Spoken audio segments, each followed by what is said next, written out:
Thank you. So, good evening to all. അപ്പോൾ ഇന്ന് നമ്മൾ നമ്മുടെ സെഷന്റെ മൂന്നാമത്തെ ദിവസത്തിലേക്ക് കടന്നേക്കുവാണ്. So luckily we got a wonderful resource person to handle today's session. She is Ms.Priya. അപ്പോ പ്രിയാസ്ദേവിനെ കുറിച്ച് പറയാനായിട്ടാണെന്നുണ്ടെങ്കിൽ now she is pursuing her PhD in social work at Bharathadas University Tiruchirappalli. Priya ചേച്ചി, actually I use to call Priya ചേച്ചി. So പ്രിയ ചേച്ചിയെ കുറിച്ച് പറയാനായിട്ടാണെന്നുണ്ടെങ്കിൽ പ്രിയ ചേച്ചിയുടെ MSW complete ചെയ്തിട്ടുള്ളത് 2016 from Saint ബെർച്ചമിൻസ് college ചങ്ങനാശ്ശേരിയിൽ നിന്നാണ്. അതിനുശേഷം 4 വർഷത്തോളം കാലം പ്രിയ ചേച്ചി കുര്യാക്കോസ് ഏലിയാസ് കോളേജിൽ അസിസ്റ്റന്റ് പ്രൊഫസറായിട്ട് സേവനം അനുഷ്ഠിച്ചിട്ടുണ്ട്.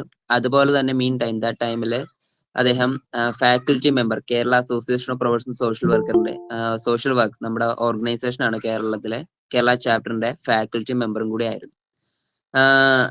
ഇതാണ് അദ്ദേഹത്തിന്റെ ക്വാളിഫിക്കേഷൻസ്. നമുക്ക് അക്കാഡമിക് ലെവൽ ക്വാളിഫിക്കേഷൻ പറയാനുള്ളത്. ഇനി ജസ്റ്റ് ബ്രീഫായിട്ട് ബ്രേച്ചിനൊന്ന് പരിചയപ്പെടുത്തി കഴിഞ്ഞാൽ നമുക്കറിയാം, നമ്മുടെ തുടക്കത്തിൽ നമ്മൾ പറഞ്ഞിട്ടുണ്ടായിരുന്നു, നമ്മൾ ഈ ഒരു മെത്തഡോളജിയിലൂടെ, ഈ റിസർച്ച് മെത്തഡോളജി വർക്ക്ഷോപ്പിലൂടെ റിസർച്ചിന്റെ ഒരു A to Z നമ്മളൊന്ന് ബ്രീഫായിട്ട് എത്രയും പെട്ടെന്ന് നമ്മളൊന്ന് മനസ്സിലാക്കാനായിട്ടാണ് ശ്രമിക്കുന്നത്. അപ്പൊ നമ്മുടെ ഫസ്റ്റ് റിസോഴ്സ് പേഴ്സൺ പറഞ്ഞായിരുന്നു അദ്ദേഹം ABCD ആണെന്ന് പഠിപ്പിക്കുന്നതെന്ന്. നമ്മൾ ABCD പഠിച്ചു, ഏറെക്കുറെ ആ ഒരു ആൽഫബറ്റ് എടുത്ത ഒരു JKLMNOP ആ ഒരു സെഷനിലാണ് വന്നിരിക്കുന്നത്. അപ്പൊ ഇന്നത്തെ സെഷനിൽ ഇന്ന് നമുക്കറിയാം, നമ്മളിന്ന് ഡിസ്കസ് ചെയ്യാനായിട്ട് പോകുന്നത് സാമ്പിളിങ്ങും അതുപോലെ തന്നെ ഡേറ്റ കളക്ഷൻ മെത്തേഡുമാണ്. ഇന്നത്തെ സെഷൻ ഓൺവേർഡ്സ് അല്ലെങ്കിൽ ഇന്നത്തെ ഒരു സെഷന്റെ പ്രത്യേകത എന്താണെന്ന് വെച്ച് കഴിഞ്ഞാൽ, നമ്മൾ ഇന്ന് റിസർച്ചിന്റെ പ്രാക്ടിക്കൽ ബേസിനെ കുറിച്ചാണ് നമ്മൾ ഡിസ്കസ് ചെയ്യാനായിട്ട് പോകുന്നത്. ഇന്നലെ വരെ നമ്മൾ റിസർച്ചിന്റെ ഒരു theoretical base, means research design, review of literature, അതെല്ലാം തന്നെ നമുക്കറിയാം ഒരു തിയററ്റിക്കൽ ബേസ്ഡ് ആണെന്ന് പറയാം. ബട്ട് ഇന്നത്തെ സെഷനിൽ നമ്മൾ റിസർച്ച് ഡേറ്റ കളക്ഷൻ എന്ന് പറയുമ്പോഴത്തേക്കും അറ്റ് ദ റിസർച്ച് പ്രോസസ്, നമ്മളൊരു റിസർച്ചർ ആകുമ്പോഴത്തേക്കും നമ്മൾ ഡയറക്റ്റ് ആയിട്ട് ഫീൽഡിൽ പോയി നമ്മുടെ റെസ്പോണ്ടൻസിൽ നിന്ന് ഡേറ്റ കളക്ട് ചെയ്യുന്ന ഒരു പ്രോസസ്സാണ് ഡേറ്റ കളക്ഷൻ പ്രോസസ് എന്ന് പറയുന്നത്. അപ്പൊ ഈ ഒരു സെഷന്റെ ഒരു നമ്മുടെ ഒരു എന്താ പറയുക, റിസോഴ്സ് പേഴ്സണെ ഒക്കെ പ്ലാൻ ചെയ്യുമ്പോഴത്തേക്കും ഞാൻ ആലോചിച്ചു ഈ ഒരു സെഷനിൽ ആരെ കൊടുക്കണം, അല്ലെങ്കിൽ ആർക്ക് നമുക്ക് ഈ ഒരു സെഷൻ ഹാൻഡിൽ ചെയ്യാൻ പറ്റുമെന്ന് ആലോചിച്ചപ്പോഴത്തേക്കും എനിക്ക് വേറെ ഒന്നും ചിന്തിക്കേണ്ടി വന്നില്ല. ഫസ്റ്റ് ആൻഡ് ഫൈനൽ നമുക്ക് ഒരേ ഒരു മുഖം മാത്രമാണ് ഓർമ്മ വന്നത്, പ്രിയാസ് ദേവ് ആണ്. കാര്യം എന്തുകൊണ്ടെന്ന് വെച്ചാൽ, പ്രിയ ചേച്ചിയുടെ ടോപ്പിക്ക് ചെയ്യുന്നത്, പ്രിയ ചേച്ചി ഇപ്പോ PhD ചെയ്തുകൊണ്ടിരിക്കുന്ന അവരുടെ റിസർച്ച് ടോപ്പിക് എന്ന് പറയുന്നത്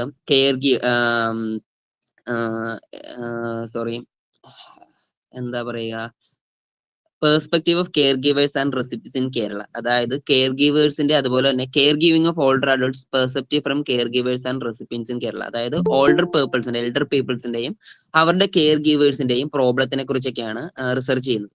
ഈ റിസർച്ച് ചെയ്യുമ്പോഴത്തേക്കും പ്രിയചേച്ചി എങ്ങനെയാ ചെയ്യുന്നത് വെച്ചാൽ, ഓൾ കേരള, അതായത് കേരളത്തിന്റെ തിരുവനന്തപുരം മുതൽ കാസർഗോഡ് വരെയുള്ള 14 ജില്ലകളിലും പോയി ഡയറക്റ്റ് ആയിട്ട് പോയി ഡേറ്റ കളക്ട് ചെയ്ത് ഏറെക്കുറെ 700-നടുത്തോളം റെസ്പോണ്ടൻസിൽ നിന്ന് ഡയറക്റ്റ് ആയിട്ട് ഡേറ്റ കളക്ട് ചെയ്ത് റിസർച്ച് ഡേറ്റ കളക്ഷൻ പൂർത്തിയാക്കിയ ഒരാളാണ് പ്രിയ ചേച്ചി എന്ന് പറയുന്നത്. അതുപോലെ തന്നെ ബോത്ത് അവര് ക്വാണ്ടിറ്റേറ്റീവ് ഡേറ്റ കളക്ഷൻ ആ മെത്തേഡ് ഉപയോഗിച്ചിട്ടുണ്ട്, അതുപോലെ തന്നെ ക്വാളിറ്റേറ്റീവ് ലൈക്ക് കേസ് സ്റ്റഡി ആ മെത്തേഡ് ഉപയോഗിച്ചിട്ടാണ് അവരുടെ ഡേറ്റ കളക്ഷൻ മെത്തേഡ് കംപ്ലീറ്റ് ചെയ്തിട്ടുള്ളത്. അപ്പോൾ ഡേറ്റ കളക്ഷൻ മെത്തേഡിന്റെ A to Z എല്ലാ കാര്യവും ഇന്നത്തെ ഒരു സെഷനിൽ നമുക്ക് വളരെ പവർഫുൾ ആയിട്ടും സിമ്പിൾ ആയിട്ടും നമ്മുടെ പാർട്ടിസിപ്പൻസിന് പ്രിയ ചേച്ചിയുടെ സെഷനിലൂടെ മനസ്സിലാക്കാൻ സാധിക്കുമെന്ന് എനിക്ക് ഉറപ്പുണ്ട്. കാര്യം ഞങ്ങളുടെ ഡിപ്പാർട്ട്മെന്റ് വൈസ് സെഷനിൽ ഞാൻ ഒരുപാട് പ്രിയ ചേച്ചിയുടെ സെഷൻസ് ഒക്കെ ഒരുപാട് അറ്റൻഡ് ചെയ്തിട്ടുള്ളതാണ്. പേപ്പർ പ്രസന്റേഷൻ ആണെങ്കിലും നമ്മുടെ PhD സ്കോളേഴ്സിന്റെ ഇവിടെ റിസർച്ച് എൻറിച്ച്മെന്റ് പ്രോഗ്രാമിലും പ്രിയ ചേച്ചി ഒരുപാട് സെഷൻസ് ഒക്കെ ഹാൻഡിൽ ചെയ്തിട്ടുണ്ട്. ഞങ്ങൾക്കും ഡേറ്റ കളക്ഷൻ മെത്തേഡിനെ കുറിച്ചൊക്കെ ഒരുപാട് നോളജ് പ്രിയ ചേച്ചിന്ന് കിട്ടിയിട്ടുണ്ട്. സോ നിങ്ങൾക്ക് ഡേറ്റ കളക്ഷൻ മെത്തേഡിന് എന്ത് ഡൗട്ട് ഉണ്ടെന്നുണ്ടെങ്കിലും അത് ഏത് ലെവലിലാണെങ്കിലും പ്രിയ ചേച്ചിയോട് ചോദിക്കാം. പ്രിയ ചേച്ചി ഡേറ്റ അവരുടെ നോളജ് ഷെയർ ചെയ്യുന്നതാണ്. സോ പ്രിയ ചേച്ചി, the platform is yours. You are welcome. Thank you so much, Rahul, for your wonderful introduction. And also, I would like to thank Simichen Joseph sir for inviting me. And a very warm good evening to all the people here, all the attendees. Can I share my screen, sir? Yes, ma'am. Am I audible? Okay.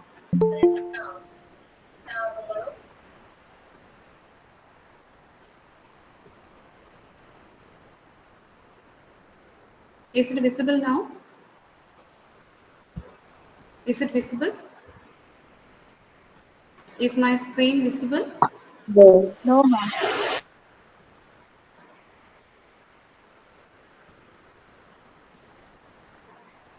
Is it visible now? Yes. Yes, ma'am. Yes. Yes. Yes. Okay.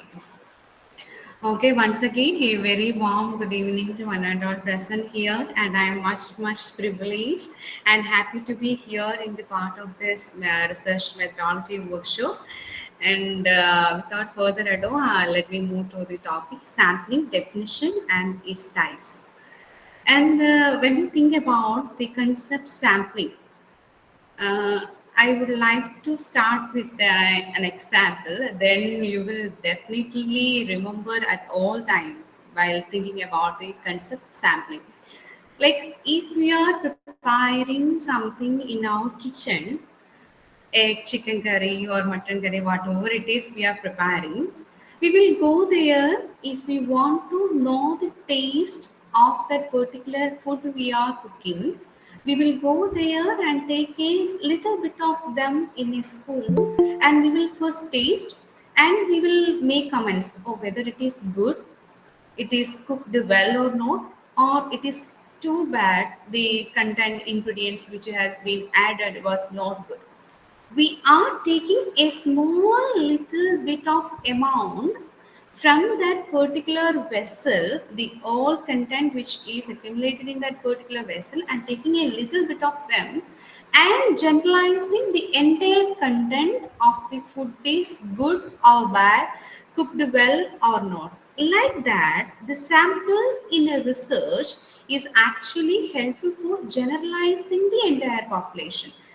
Sampling is the process of using a subset of a population to represent the whole population. You can also just look into the picture which I have added, that a full circle is also there. In that particular circle, we have taken that yellow portion, that small yellow portion, that means the subset of that thing to generalize the entire population. That is the process called sampling. And in sampling allows a large scale research to be carried out with a more realistic cost and time frame because it uses a small number of individuals in the population with representative characteristics to stand in bold for all understanding. So here, when I am going to discuss about my research, like Rahul said, caregiving of all the adults with a disability, perspectives from both caregivers and recipients in Kerala. In that particular study, I am going to take both caregivers as well as older adults with a disability. These two people in entire Kerala will be a huge number, and according to 76 NSS survey, it has around 11,408 people are all over there, the elderly with a disability. Excuse me, And Preeti. all, Preeti, yes, yes. Full English തന്നെ വേണമെന്ന് mandatory ഇല്ല. നമുക്ക് Malayalam use ചെയ്യാം കേട്ടോ. Okay. English തന്നെ ആയാൽ കുഴപ്പമുണ്ടോ? ഇല്ല കുഴപ്പമില്ല. ഇച്ചിരി comfort. Okay. You can use Malayalam also. Okay. Okay. Can I ask to the audience whether it is understandable or not? Can I need to mix it both? Is anybody reply? Okay, whatever language. English okay, ma'am. Okay, fine. Thank you for your response. Whenever you have any classification, like you are need to me switch to both Malayalam and English, you can unmute and ask. Okay, no issues. And okay, coming to the sampling process in my study, by considering the total elderly people at the same time the primary caregivers of the elderly with a disability all over Kerala, it is actually too expensive. And if I am going to take each and everybody individually, that is also time consuming. So what I can able to do is, according to the 76 NSS survey, National Statistical Society has conducted a survey, and in that 11,408 people elderly with disabilities are there. In that I am using a subset of the population from there. The overall population is if I know total number of elderly with a disability, and in that I am taking the subset by 328 elderly with a disability and the 328 older their caregivers, the primary caregivers, and together to form 728. So in that particular time period, I can able to reach directly go each district and collect 27 each. Then it will be helpful for me to generalize the entire Excuse me, population. ma'am. Yes, tell me. Ma'am, sound break ആവുന്നുണ്ട് ഇടയ്ക്ക്. Break ആവുന്നുണ്ടോ? Okay okay, ഇപ്പൊ കേൾക്കാമോ? Yes, hello, ഇപ്പൊ audible. കേൾക്കാമോ? Okay Yes, okay yes. Fine. Okay. Then if I am taking this particular sample size elderly with a disability and their caregivers by 27 each from each district, then it can be easy to communicate. At the same time, I will can able to generalize the entire population. So that is actually the process can able to do while collecting the data from a total population. So, however, when you decide to sample, you take on a new task. We are performing a new task, and you have to decide who is part of your sample list. I, as a research scholar, I need to think who will be going to be the sample size or who are my sample persons. Like for my study, it is caregivers of elderly with a disability and the primary their recipients. Okay, so caregivers at the same time and their recipients also at the one side. So how you go about that is what the practice of sampling is all about. What I am able to do with the sample and how I am collecting that particular proportion of the subset from the entire population is called a sampling. And coming to the short, as I added a picture, the long story become a short point. Sampling is a fundamental technique. As you are already learned all these things regarding the research and research methodologies. In that, the sample is collecting or sample collection and sample is the fundamental technique in the research, and it involves selecting a small group or a small sample from a large population to represent the whole. As I mentioned, a small quantity of food we are tasting and we are generalizing the entire content of the food in the vessel. This method is essential in research methodology because it is often impractical to study the entire population due to the constraints in lag time, cost, and resource. As I mentioned, if I am going to Kerala all over the 14 district directly and collecting the entire total older adults with a disability, then it is impractical. I cannot able to go by collecting each and everybody whoever reported having elderly with a disability. So I need to take subset from each district. That for me it is 27 sample size from each district. Then I can able to go there and directly collect the data from the respondents. And coming to the definition, when we are going to say about the term sample, we have to know about the population. What is Ma'am, meant by population? Yes, sir. Yes. Tell me. ma'am, I think the slides are not moving. It is still in the first slide. Is it? Is it moving now? Yeah, it has come now. Okay. Sampling design. Like now we are going to discuss about the sampling definition. So each slide after my presentation also I will ask the organizer to share my slide. Each slide I have added some photos and it will definitely represent the entire topic which I am covering. So here in sample the population. First term we have to understand what is meant by population. The total number of people or things you are interested in. Interested in means as a researcher, which area you are going to research, that the total number. If I am interested in doing adolescents, the mobile addiction among adolescents, the entire all adolescents in that particular area will be our population. If I am, I interested to do and know the psychological problems affected by the blind children, then the entire blind children in that particular locality comes under the universe. So universe is the total number of people or things that you are interested in. And coming to the sample, as I mentioned here, the population, the entire population is there, and in that particular population, a smaller number, that sample, a smaller number within your population that will represent the whole. That is important. If I am taking that particular amount of proportion to generalize, I make sure that this particular group will generalize the entire thing. If I am preparing chicken and also mutton, if I am tasting mutton and saying chicken is good, it is not possible, right? I need to taste the chicken itself and take some proportion and need to taste. On I have to think, if in the case of like food, like if we need to think whether it is cooked well or not, we have to take the pieces itself.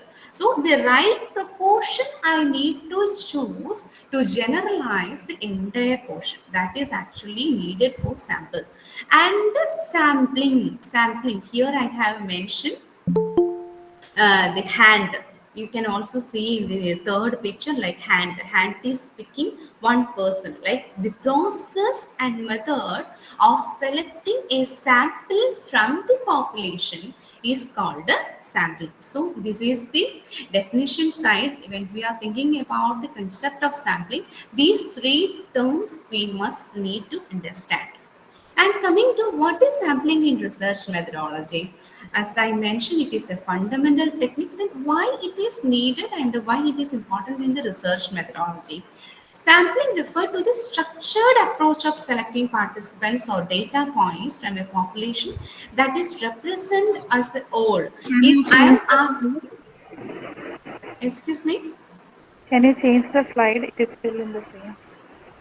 okay, okay, now it's visible. Yes, ma'am. Okay.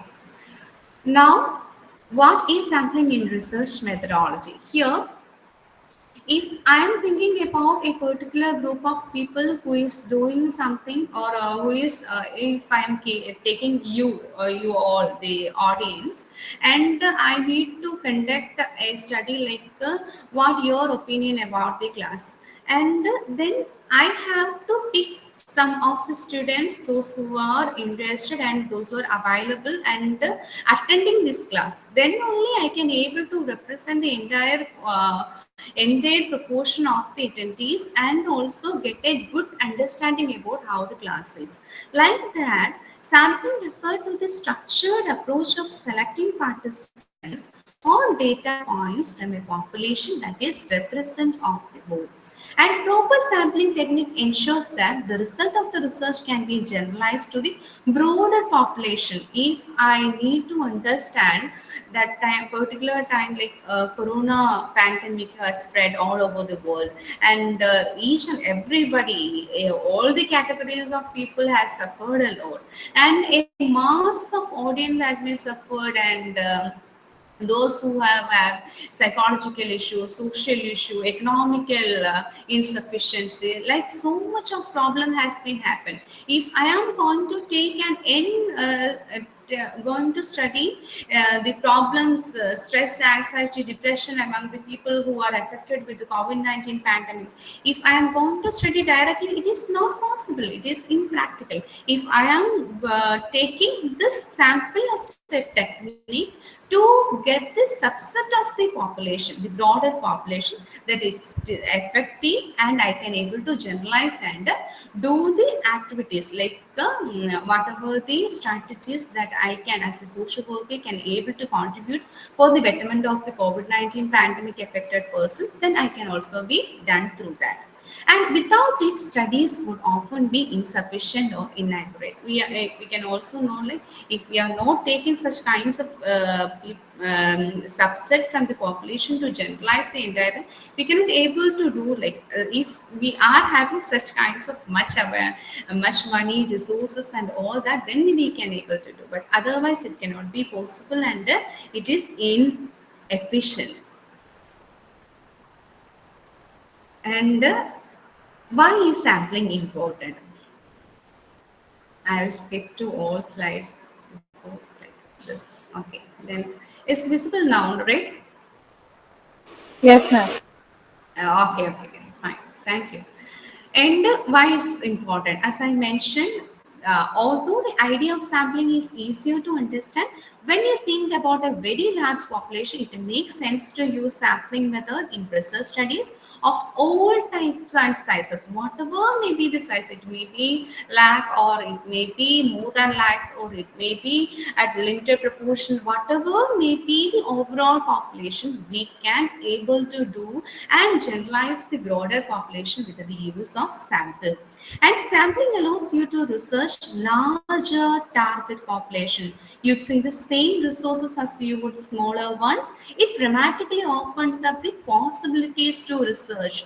And here I have mentioned a diagrammatic representation. Now, there are different people. There are different people with the different ideologies. There are different people with the different thinking perspectives, everything, and we are able to understand and ensure, oh, this much of people can make a good subset for the entire population, or this much of people can generalize the entire population, then it is very helpful for us, the researchers, for MSW students as well as DSWs, and also even PhD scholars, whoever doing research, it is very helpful. Okay, and coming to this slide, like I have added a car, and you can able to see like that person is doing just halting, and we'll also have a little bit of changes according to the course he is viewing.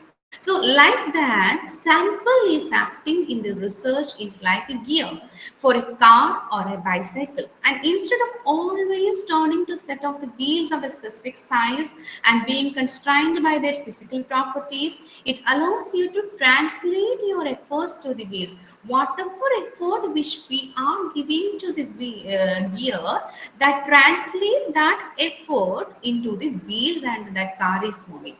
Like that, sampling allows you to gear your research.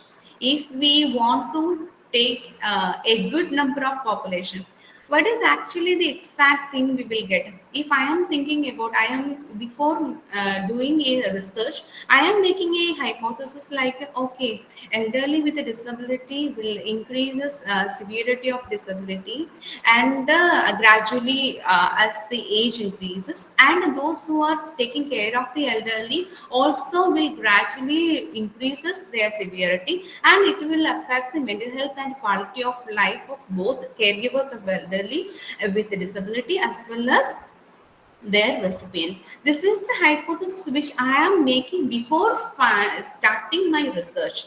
If I am making such kind of a thing, a hypothesis, a tentative statement, it is the sampling will help me to find out this kind of subset population and get the qualitative data or the quantitative data from according to the objectives which I have framed. So the sampling allows you to gear your research so you are less limited by the constraints of cost, time, and complexity.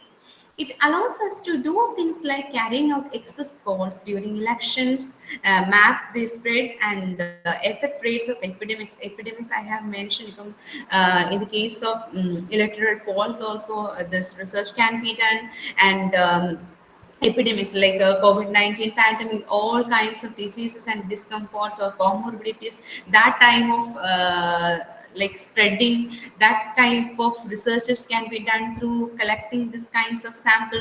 So this type of sampling is very much helpful for research methodology. Okay. And at a glance, if I am concluding this small topic, that's sampling, then I have to again include why sampling is important. The key benefit explained, it is cost-effective sampling. Like the end of covering a huge number of population, a mass number or entire population of a country or a state, it is very costly, very expensive for my experience also. If if I am going to collect the entire, during the pilot study also I have faced lots of limitations. So it is so expensive, the transportation, food, the resources, materials, everything is expensive. So if we take a sample, the right proportion, then it is cost effective and time saving in research for taking the entire population, each and everybody going directly and taking all the paper, or whether if I am giving a mail or something to collect the data, that time also if I am giving to entire population, that is very time consuming. So if I am getting a purposeful right sample, then it will be some time saving, and this is critical when timely insights are needed, especially in fields like healthcare, marketing, and social sciences. Social sciences as well as in social work also. Social work is also included in the social science process. Like it is very helpful for understanding the problem at a very right manner, a very descriptive and evaluatory manner. And feasibility in large populations. Sampling ensures that even when populations are larger or dispersed, research can be conducted feasibly. Yeah, as I mentioned in this figure also, if it is in a dispersed way or stratified way, we can able to get the correct subset of the sample, a small size that can able to generalize the entire population, then the feasibility in a rash population can be one of the benefit of taking a subset. And coming to the fourth point, accurate and representative result. In the case of that food itself, we can able to think, if I'm taking that particular content in this spoon, and if I'm tasting and generalizing, oh, it's so good, it's so tasty, oh, all the ingredients which are used for so good and so tasty, okay, or otherwise I will sell like it is so bad, or the ingredients are not properly given, or the content was not good, like that I am making comments. So if as a researcher, for doing that particular research study and collecting the sample, before collecting also, if for my study also I have to able to know when where I can able to get the study. In the case of elderly with a disability, I have approached to many department all over the Kerala, like disability department, national social security mission department, economic and economic statistics department. Like each department, when I am going and asking about the total number of elderly with a disability, they are telling only 2011 census only they are having, and after that not even a study has been done. But after my reading, each and every researcher has to read regarding topic, and 76 is the research has been, 76th report of NSS has been published, and in that they have detailedly mentioned about the total number of elderly with the disabilities in the household as well as in the institution. Then I have filed an RTA to all the institutions that are close to disability and also elderly. Then from, if I am getting such kind of information from them, it will be able to helpful for me to understand, as well as I can able to add where these people, these institution that is more popular for giving care of the elderly. From 2011 to 2024, there is no data regarding elderly population with a disability or elderly people. Then how they can able to provide the much care and need that required for them. So like that, I have filed RTA and then get the total number of elderly with a disability in a very confidential manner. And from that, I have able to take the 738 respondents of elderly with a disability as well as their caregivers. So we will get an accurate and a representative result by taking this sample size from the overall population. And this is what all which I am ready to discuss about sampling. And now we are going to discuss about the types of sampling. I think you are able to know what is sample, population and sampling now. And when we are going to know about the types of sampling. Sampling strategies in research vary widely across different disciplines. When we are going to search about researchers and articles, manuscripts, whatever from different Google websites or ResearchGate, Google Scholar, whatever the sites which are available, Spring or UGC.net or Scopus Index, whatever search engines which you are using or publications which you are using, you can get an n number of informations and it is varying everywhere. And there are two major types of sampling methods which everybody is using, and a widely accepted types of sampling method: probability sampling and non-probability sampling. Okay. Coming to the classification of sampling techniques are classified into non-probability sampling techniques and probability sampling techniques. The non-probability sampling techniques are divided into convenience sampling, judgmental sampling, quota sampling, snowball sampling, and the probability sampling techniques divided into simple random sampling, systematic sampling, stratified sampling, cluster sampling, and other sampling techniques. Like that, it has been divided, and we are moving to the detail of the presentations. Coming to the probability sampling design, it has been divided into simple random sampling, cluster sampling, systematic sampling, and stratified random sampling. And coming to probability sampling, what is meant by probability sampling? Is it visible now?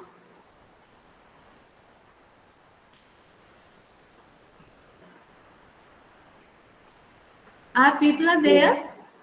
Yes, yes, it's visible. Okay. Probability sampling. Okay. Probability sampling refers to the selection of a sample from a population when the selection is based on the principle of randomization, probability, chance. We have to think about chance, equal chance. If we toss a coin, will head or tail, equal chance will be get, isn't it? Like that, when this selection is based on the principle of randomization, that is random selection of chance, whoever they are in the population, whoever are incorporated in the population, each and everybody get an equal chance to be selected as a subset of sample. You can see in the picture 45, age 45, 34, 91, 4, 78, like that age wise the people are there. But each we cannot able to make any discussion like row according to row or column, nothing we are doing. Each and everybody get an equal chance to be selected and coming to the portion of sample. So probability sampling is more complex, more time consuming, and usually more costly than non-probability sampling. Whenever we are saying about the research or doing the research, we will sometimes some people will say about convenience sampling we are using because of the convenience of the judgmental sampling. But here in the probability, we will get an accurate data, and with this chance, each person is get an equal chance to be selected. That is very helpful for getting a clear idea or picture of the population. However, because unit from the population are randomly selected and each unit selection probability can be calculated, reliable estimate can be produced, and statistical inferences can be made about the population. If I am giving the much consideration, if for example in the case of an MSW classroom students, if I am giving equal representation, each person not making any nobody is excluded, everybody is population is included according to the objectives, inclusion exclusion criteria which we have framed. In that particular, each and everybody will get to be accumulated as the subset of the sample. Then it will be very helpful to frame a statistical inferences and a reliable estimate of the entire population. That is very important. That third point, the reliable estimate can be framed.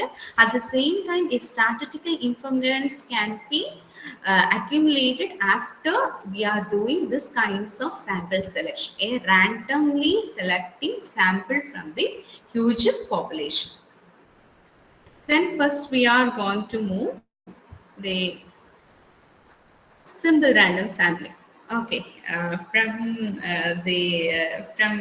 our degree, PG, always we will think like, okay, I'm doing simple random sampling. Then nobody will question, and we will get. We can easily say, okay, I'm doing simple random sampling. No other confusions at all. So here it is very simple. As I mentioned in the figure itself, the simple random sampling, each sampling unit of the population has an equal chance of being included in the sample. Consequently, each possible sample also has an equal chance to be selected. And to select a simple random sample, you need to list all the unit in the survey population. Here you can able to see 1, 2, 3, 4, 5, 6, 7, 8, 9, 10. Like that, the numbered pattern has been arranged in the above picture, and the sample portion has been selected like 2, 5, 9, 13, 14. No other categorization, nothing has been done. Just if I know the sample is like this, if I want to do the reproductive and menstrual knowledge about blind women in an institution or institutions in Tamil Nadu, if I have got the list of people, blind women list, and in that I can able to select whoever there. I have already framed this or 10 or 15 or 30 sample size is required. Then I can able to select whoever there, or from this institution, this one, this institution, this one, this institution, this one. Like that, simple random sampling is formed. And for example, to draw a simple random sampling for a telephone book, we know that telephone dictionary or a telephone book has the n number of contact numbers. And if I have, there are, for in this example, I have mentioned 10,000 contact numbers are in this dictionary. And if I need a 2000 contact number for a telephonic interview, then I am just taking from first to 2000, or in between 2000, or from there, or from first page 10, or second page 100, like that. What from wherever I okay to take, like that, if I'm taking, like each and everybody of the population will get a right chance to be selected, then that process is called a simple random sampling. And the next, systematic sampling. As I mentioned, this is systematic, a systematic. The previous one is simple, and this is systematic. An orderly pattern of arrangement is there. That means an ith element in this section from the sampling frame has been selected or chosen as the sample. Ith element. Ith element in the sense, I have added an image like from the first person. I think you all can able to see from fourth to the next fourth, and here also from here to here, this fourth, and here to fourth. That ith element person is going to be selected for this systematic sample. That kind of way, if I am taking the subset of the population, then it can be called as systematic sampling. And for example, there are a lakh elements in the population, and a sample size of 1000 is decided. In that, I can a random number between 1 and 100 is selected. I am thinking like 1 and 100 is selected.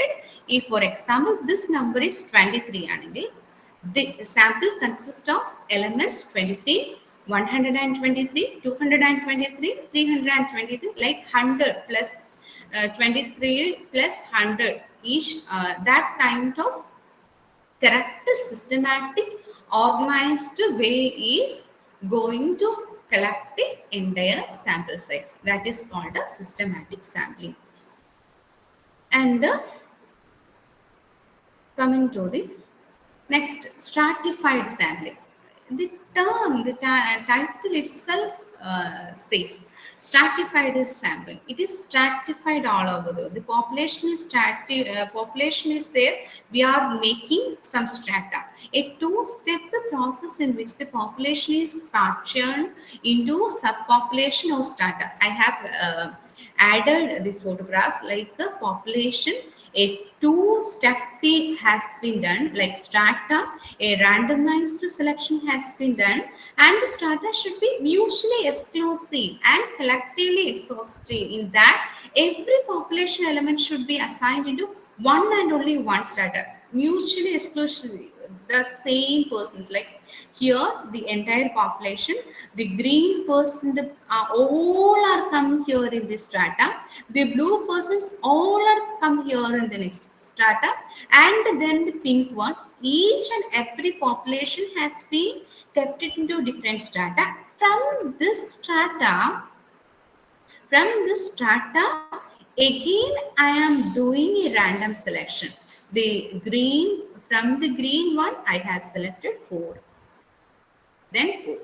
If from the blue one I have selected the correct number x, what I have done in this strata, the same as that I am doing in the second strata. This one and this one and this one. The entire population collecting sample from the green also 4, the purple also 4, and also the black is also 4. That means the strata should be mutually exclusive and collectively exhaustive. And next, the elements are selected from each strata by a random procedure. The elements within a strata should be homogeneous as possible. As I told, each one are blue one are in the first row, green one are in the first row, blue one are in the second, and purple are in the third, and the black one is in the fourth. So a homogeneity can be seen, but the elements in different strata should be as heterogeneous as possible. If we are taking the elements like green all are in one strata, and blue all are in the next one, and purple are on the next one, and also the black, that also has to be thought. So this is stratified random sampling. And cluster sampling. Cluster sampling include the clusters. We are making it as a cluster or a subpopulation. That the target population is first divided into mutually selective and collectively complete subgroups. Here we can able to say a complete subgroup has been taken. In the previous thing, an immediate strata has been formed with the common thing, or a homogeneous group have been taken, but here a complete population has been, a complete subpopulation has been taken. Then the random sample of clusters is selected based on a probability sampling technique such as simple random sampling, like each and everyone, whatever which I am thinking, each and every person of the subset or the cluster, the population can get the chance, and for each selected cluster, either all the elements are included in the sample or a sample of elements is drawn probabilistically. Like random choose clusters here, they like first one, the clusters has been formed not with the based of homogeneity. We have formed a cluster, and then we have framed. They randomly choose the clusters, like I have said, each and every person which I have mentioned in the clusters get equal chance, and finally we make the sample size. So this is cluster sampling. We are forming each clusters. And coming to the next one, known probability sampling. As I mentioned, probability, chance. Each and every person of the population get the equal chance to be selected. But here in the non-probability, they will not get an equal chance to be selected. Non-probability sampling is defined as a sampling technique in which the researchers select the sample based on the subjective judgment of the researcher rather than random selection. We are making a subjective judgment of the population. Okay, if I am saying if my guide is Dr. J.O. Girard an Andrew L2, and she has done enormous activities in the area of mental health.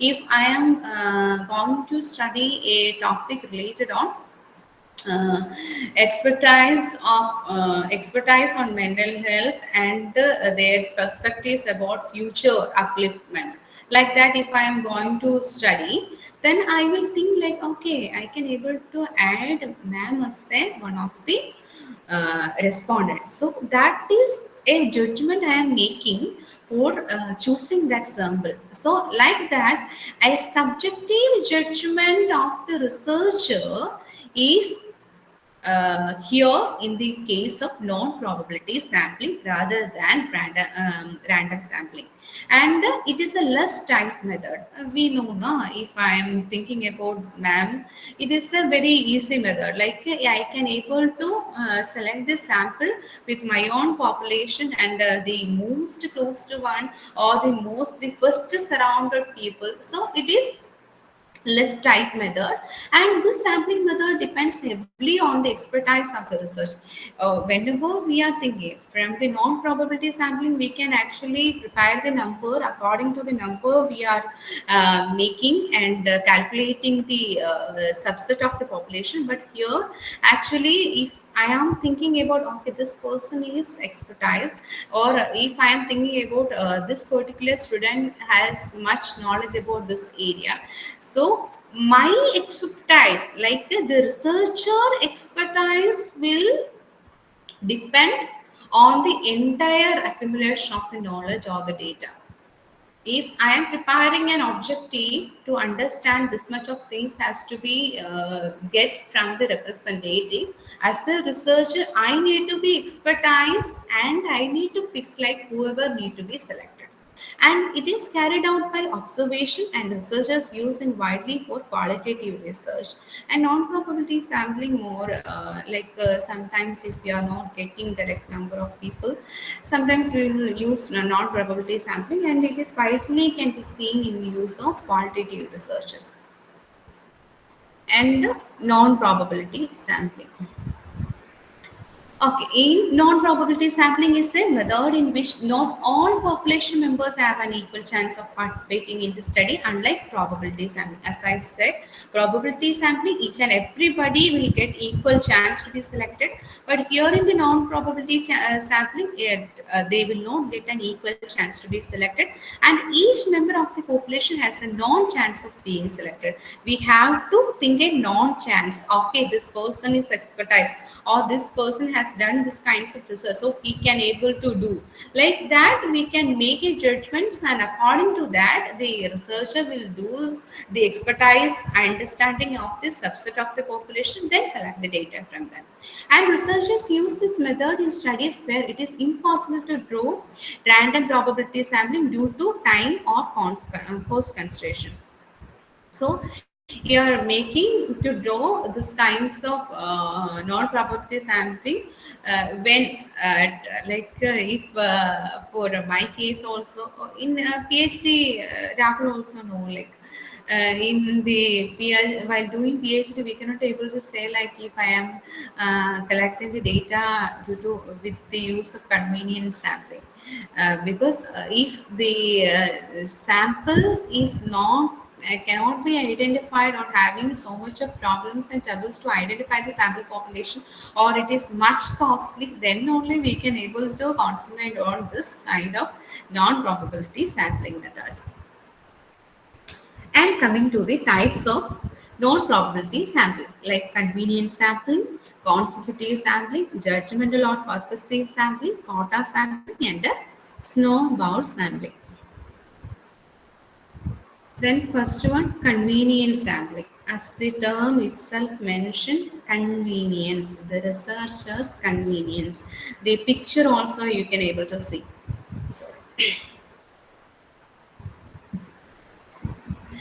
Okay.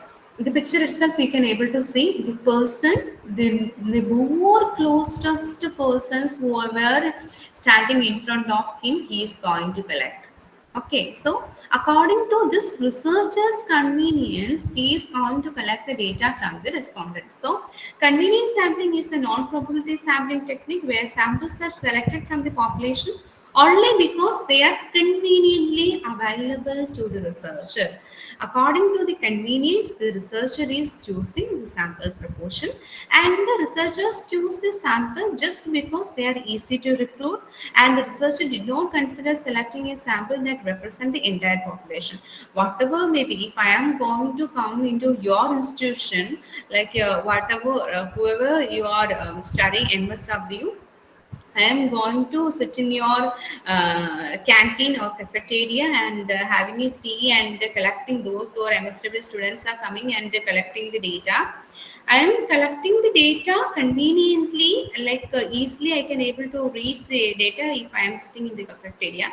But as a researcher, I have to think if did not consider selecting the sample, if it is not generalized the entire population, that actually a one of the must thing or a must information a researcher want to understand whether we choose a convenience sampling. We have to think if I am choosing that particular sample size with the use of convenient, if whether it is generalize the entire population or not, that we have to think. So this is convenient sampling.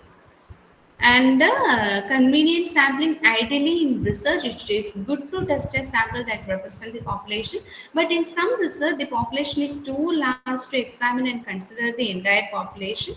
It has been taking some problems. Like here, in the case of this picture, also researcher is choosing the immediate people, those who are convenient. But we cannot able to predict like okay whether he or she is having good knowledge about there, or if I am going to the exact place, or if I am coming to the department and meeting your faculty members or the professors there and getting the information by that, if I am doing or collecting the sample size, then it will be better for my research. So like that I can able to do more precisely. So convenient sample, it also have its own disadvantage, and it is one of the reasons why researchers rely on convenient sampling, which is the most common non-probability sampling method because of its speed, cost effectiveness, and ease of availability of this sample.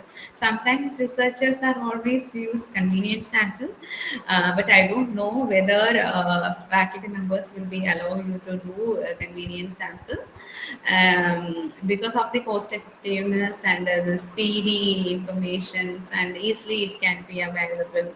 So in that proportion, researchers can able to use.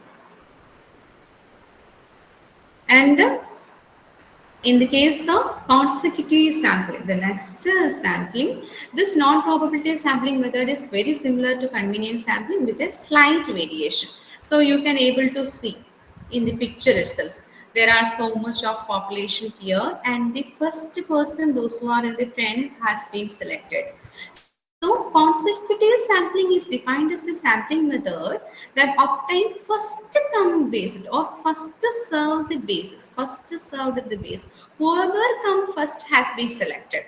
After having established that the sample has fulfilled and stipulated eligibility criteria, and the recruitment process shall continue until the desired sample has been selected. If I am taking a 328 members of elderly with a disability, or if I am going to study about wash water sanitation and hygiene among rural population, and I have framed a sample size of 300, and in that 300 sample size I am going to the rural community people, and for my BSW study, I have chosen Sakalvara community in Kollam district. Manual scavengers in Sakalvara community, Kollam district. That time I went to the Sakalvara community, and first come persons I have selected. Like first serve the first. Like that I have chosen the sample size. Though also that manual scavenging is also very important to know. that particular community is still existing. So in that particular cases first served the basis, like that a consecutive sampling technique I have used. Okay, and coming to the next one, quota sampling. Quota sampling, here also we can able to see in the picture itself, a quota I have made, a male above 40 years from the entire population. So a 4 persons, those who are having 40 years of age, and all are male, like a quota I have made and selected. So quota sampling allows researchers to create samples based on predetermined characters such as age, gender, or occupation, like a predetermined characteristics which a researcher has to be framed.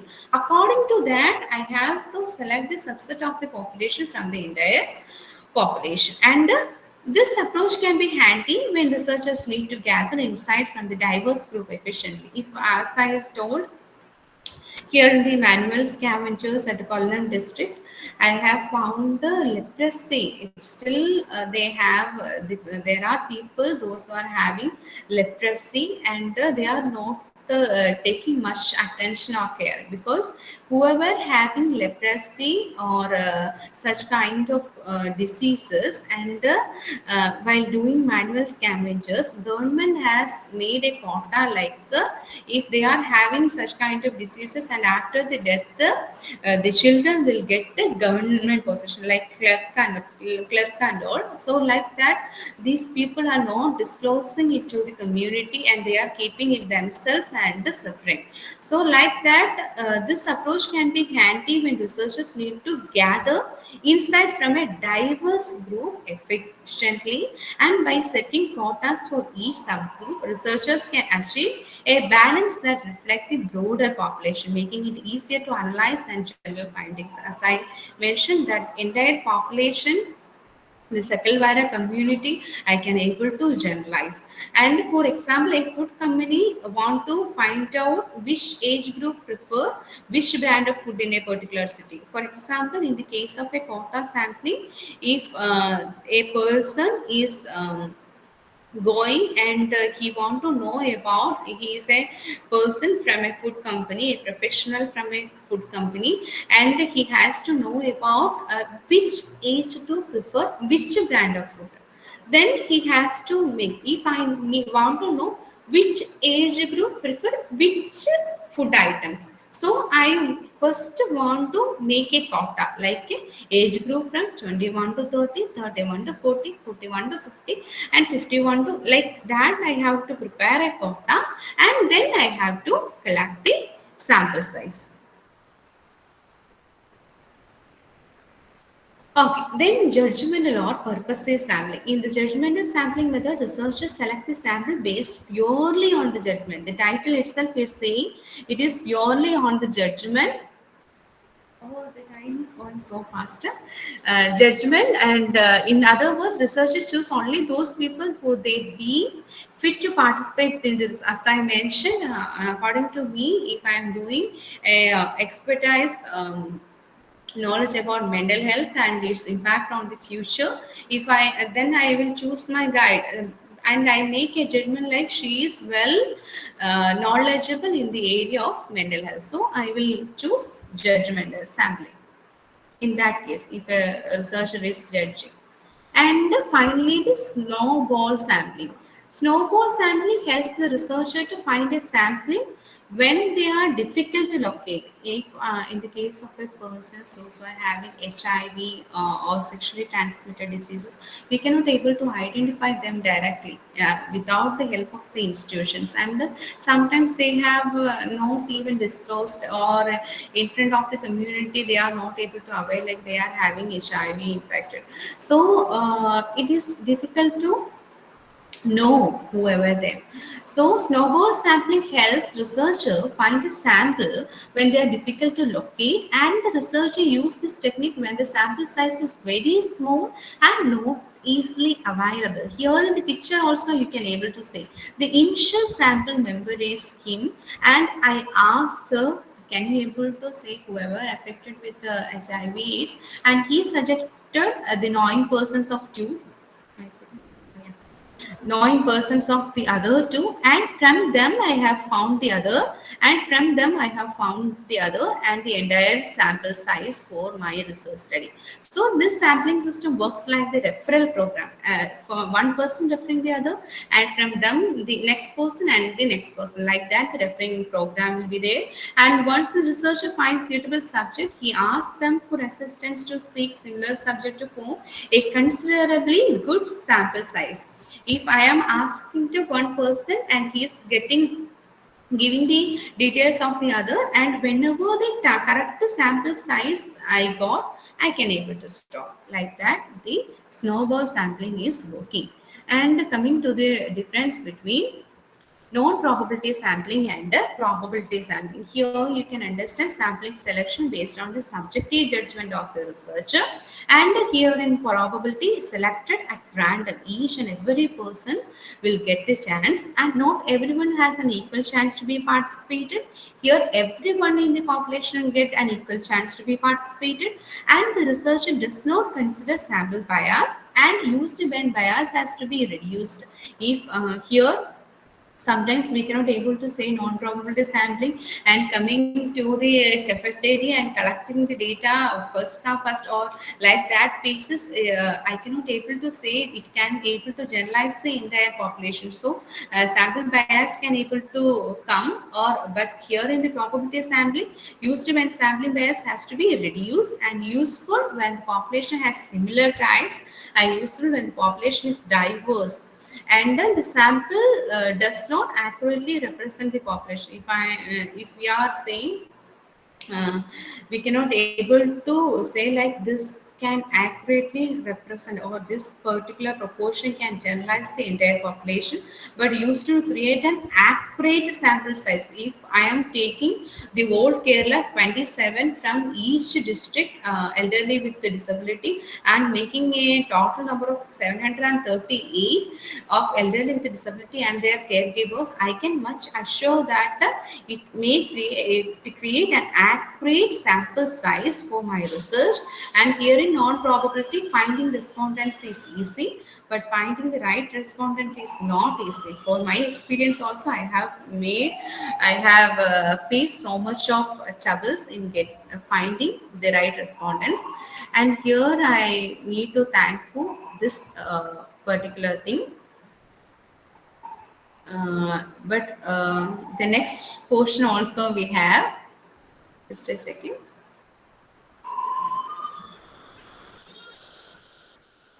My thing is crying.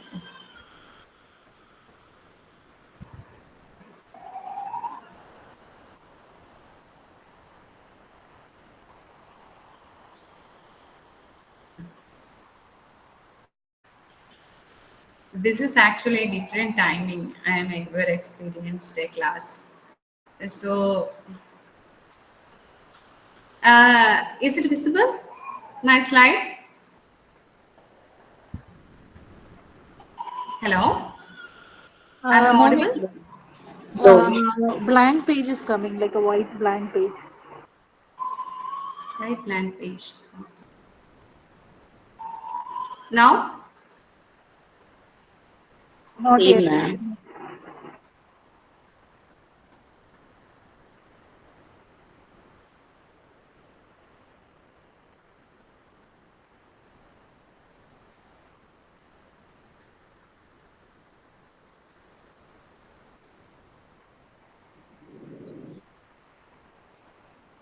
And all people are there or not? Yes, yes. Okay. Is it visible now? Yes, ma'am. Okay. Then we are moving to the other topic, quantitative and qualitative data collection methods. I will quickly run, and you will get a chance to ask the questions and queries.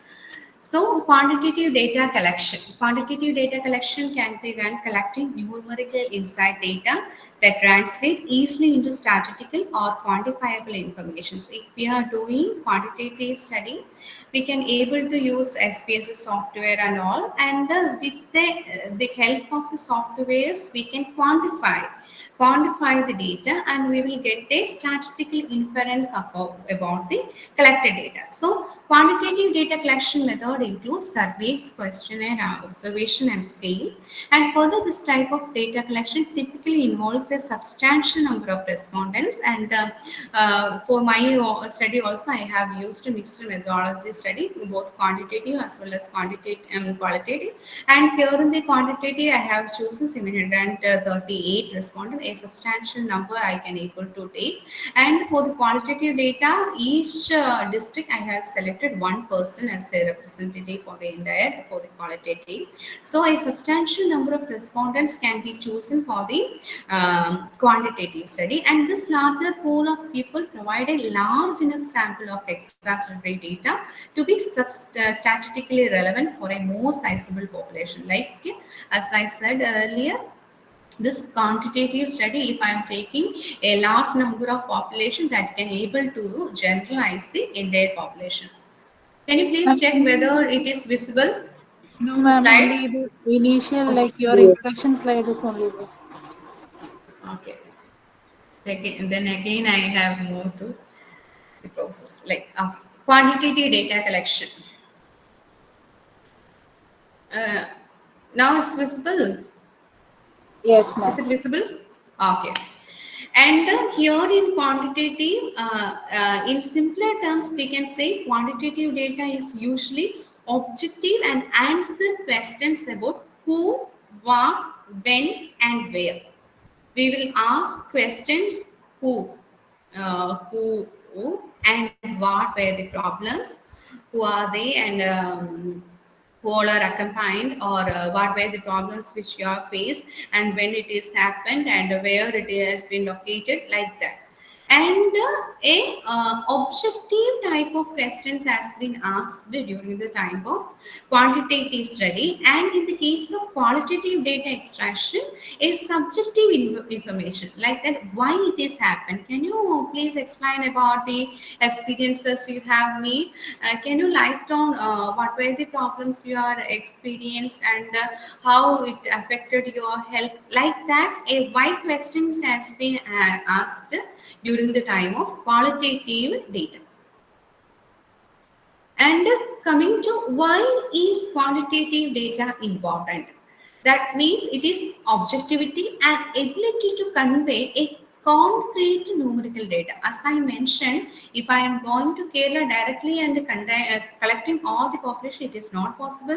And due to the time, money, material, resources, everything I have considering, and I have to make an idea like taking the population, subset of the population, and I have to frame this much of population. 738 is a huge number.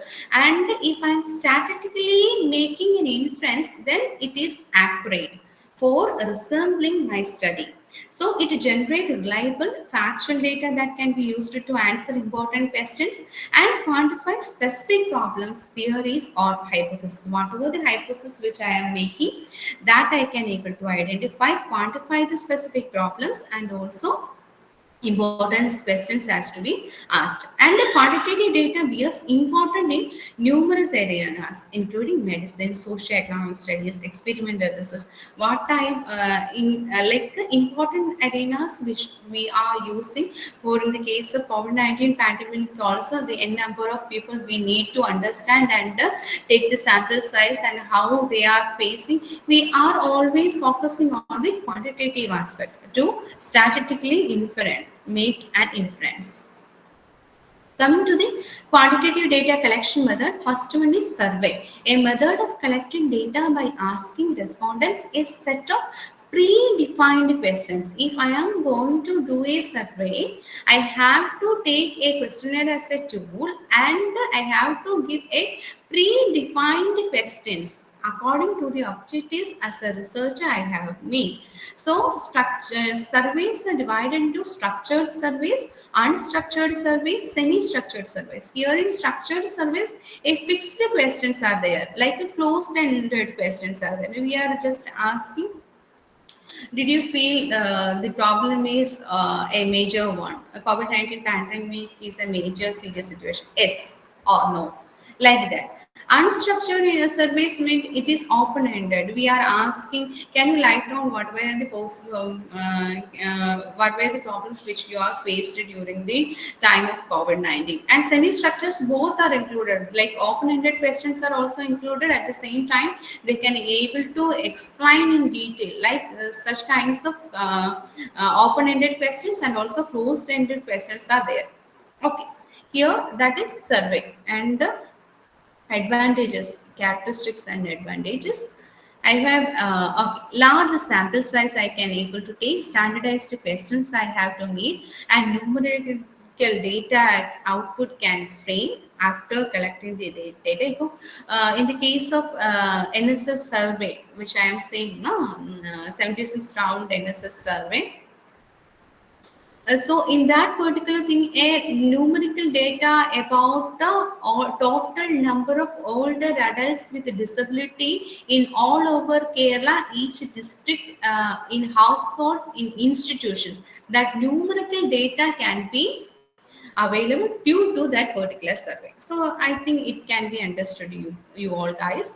And advantage, can gather data from a large population efficiently, allows for statistical analysis, and can be distributed widely, online, mail, in person. If I am going to send survey method through online, it can also be easy to gather. But in the case of disadvantage, limited depth of response, we cannot able to say like an in-depth understanding can be gathered from the survey, because a limited number of questions, and most of them are closed-ended. So a limited in-depth understanding can be gathered, and respondents may provide biased answers. Sometimes if we are getting a question and we will think like, oh, I don't want to answer this. Oh, I can able to tick this one. Oh, I don't want to answer, so I can able to skip. Like the bias can be occur, and low responses rate can be an issue.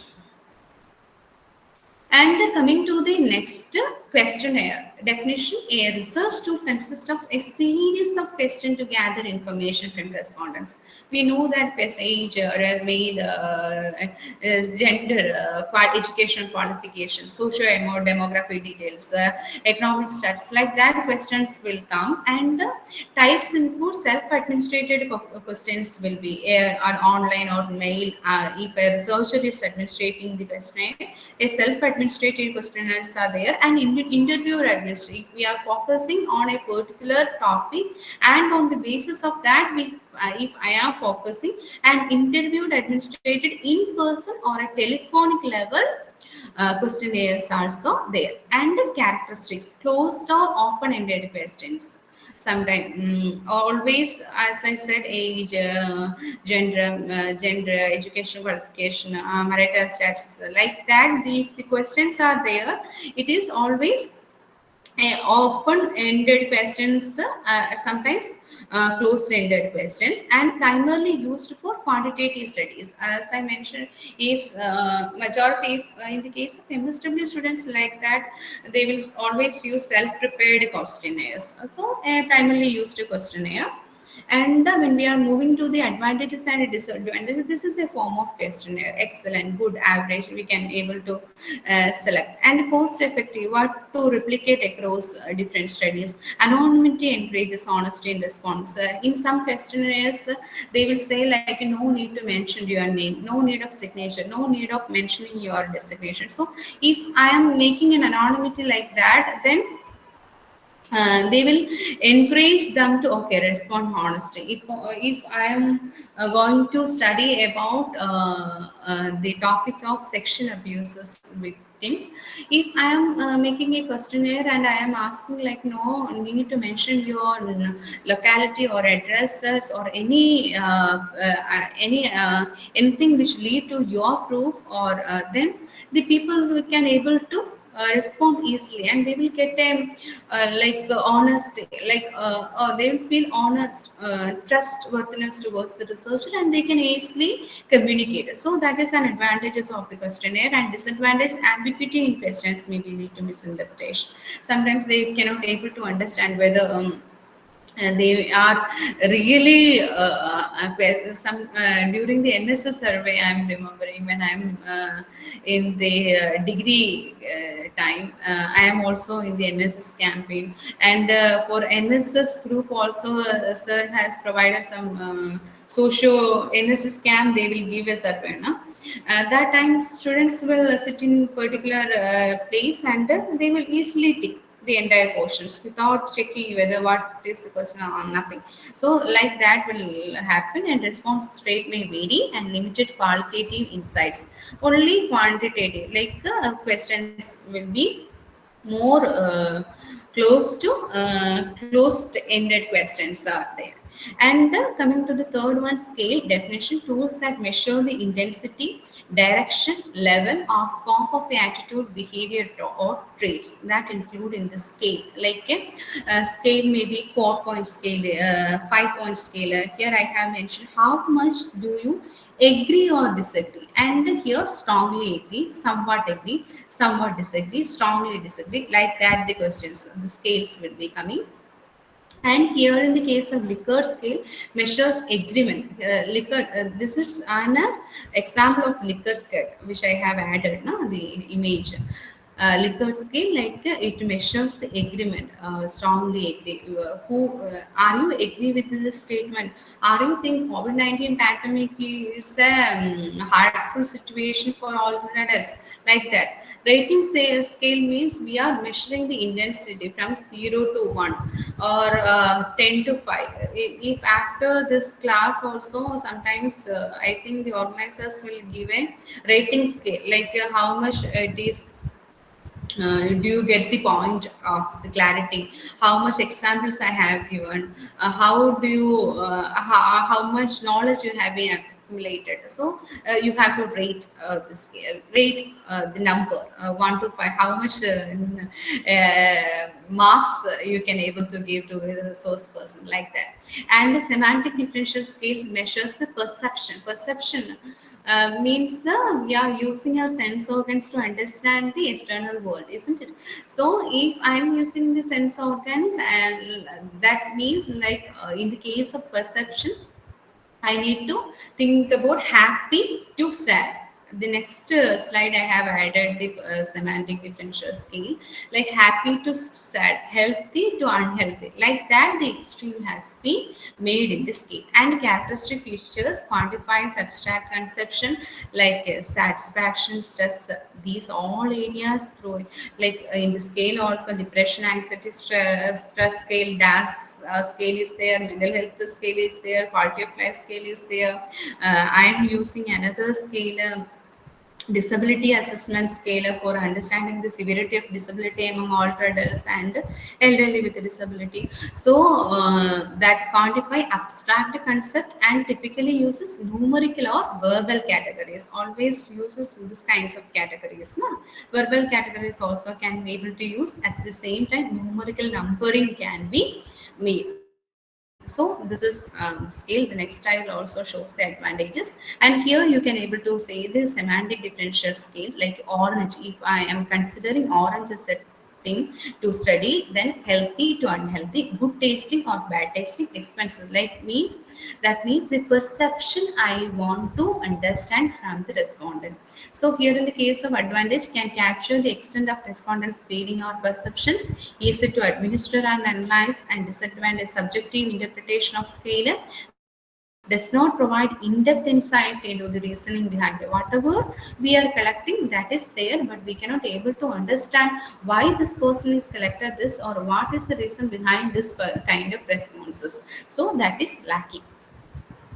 And coming to the differences, survey as versus questionnaire, I have added the image of the questionnaire, like excellent, right there. Now, after knowing these key differences, you will get an idea. Like a survey refers to the process of collecting and analyzing data for research purpose.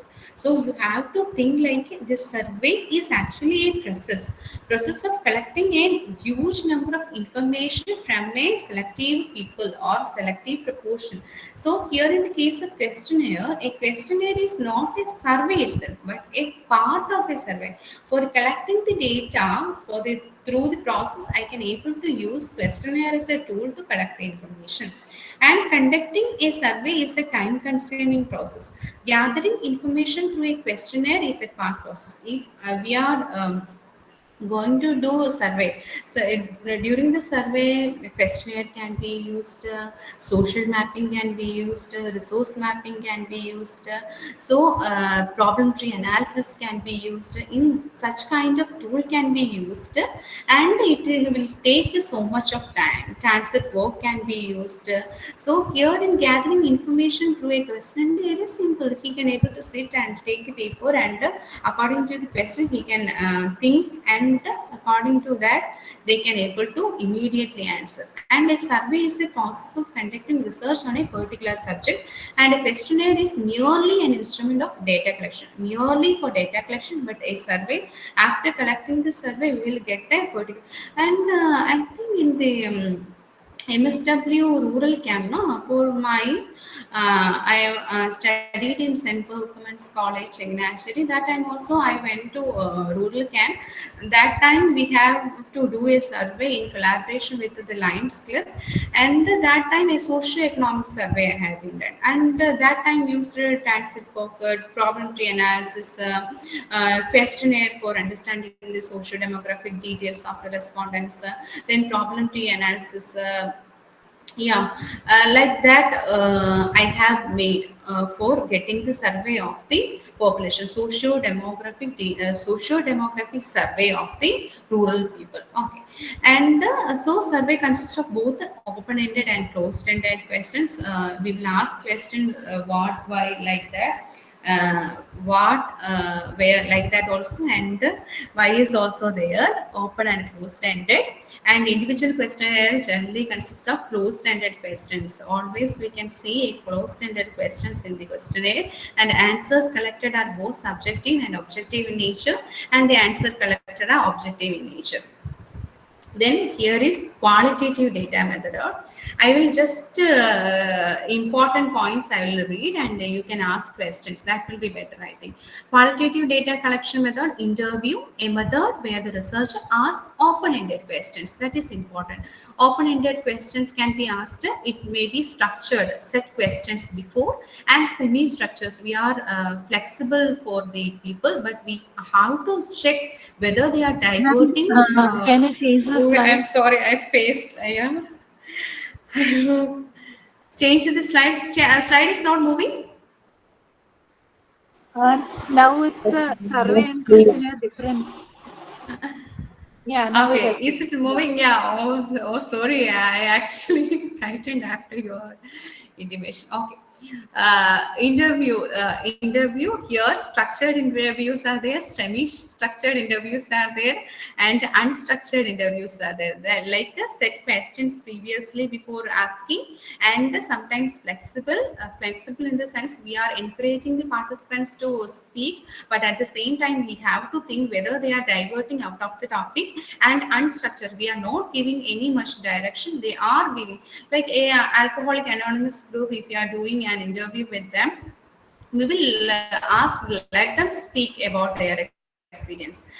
And characteristics focus on depth and non-standardized, allowing for exploration. And coming to the advantages, it provide detailed and deep insight. Flexibility can uncover new things. If we are giving a chance to a person to speak, we will get new ideas. So, but it is time consuming, risk of interviewer bias, and difficulty to analyze. And coming to the focus group, a moderate group discussion to gather opinion, attitude, and type will be homogeneous, heterogeneous, and online. Like similar participants will be there for focus group discussion. If I am giving Alcoholic Anonymous group to share their experience, like a similar in pattern, similar people or participants are there, but diverse participants. If I am adding several departments to engage and discuss about startups, university startups or new startups, then it is a diverse participant. And online or in-person group meeting can also be done in focused group. And coming to advantages is also you can able to understand, no? And coming to the term observation, a method where the research observe participants in their natural environment to collect data. Here in the picture itself you can able to see the researcher is observing. When you are selecting Nimhans, in the block placement of mine I went to Nimhans for the for understanding, but in that particular area institution, the professors will allow almost every students to only observe and learn. So like that, we have to observe participants observation. Researcher is involved, researcher is not involved is non-participant observation. Not involved in the sense we are not actively participating in the process. And structured or unstructured observation, we are have to make a set of checklists, like this kind of things has to be done, this kind they have to be directed to this, then we can observe their actual impact. Or unstructured, then means we have not framed any directions or any instructions to them. And thank you. Thank you so much. Then it time for question answer. You can able to ask, and I am available to clarify അപ്പൊ your queries. അപ്പൊ Thank you നമ്മുടെ so session much. ഇപ്പോൾ ഇവിടെ അവസാനിപ്പിച്ചു. ഇനി അടുത്ത feedback പറയാനായിട്ട് participants ചെയ്യുന്ന രണ്ടുപേരെ ക്ഷണിക്കുന്നു. Actually, ma'am, I have a quick question. Ma'am, Okay. regarding the sample size selection, like how do Okay. you select it exactly? Like, do you have a percentage? For example, if we have 30, like Yeah, good 3,000. question, ma'am. Good question, Sebi Johnny.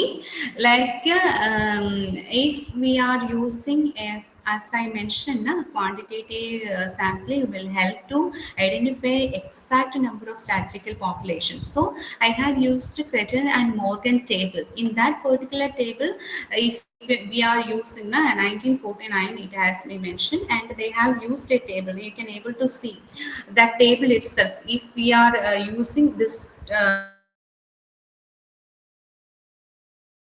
this proportion has to be selected. A table is there, and according to me, if the population is above 10,000, I have to use 340.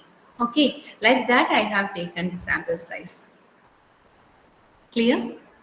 Okay, ma'am. So, like, if it is above 10,000, you have to definitely take at least. Other number is also there. For Oh, each and every proportion, we have a limited number, a standardized value that has to be helpful for making the subset of the population. oh, okay, ma'am. Thank you. Okay.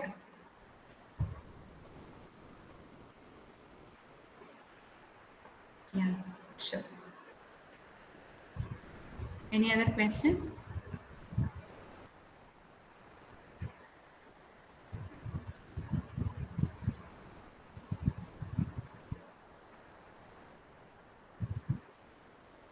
Semichan Joseph sir, first time I am meeting Yeah, you, but in the department it's you are well known.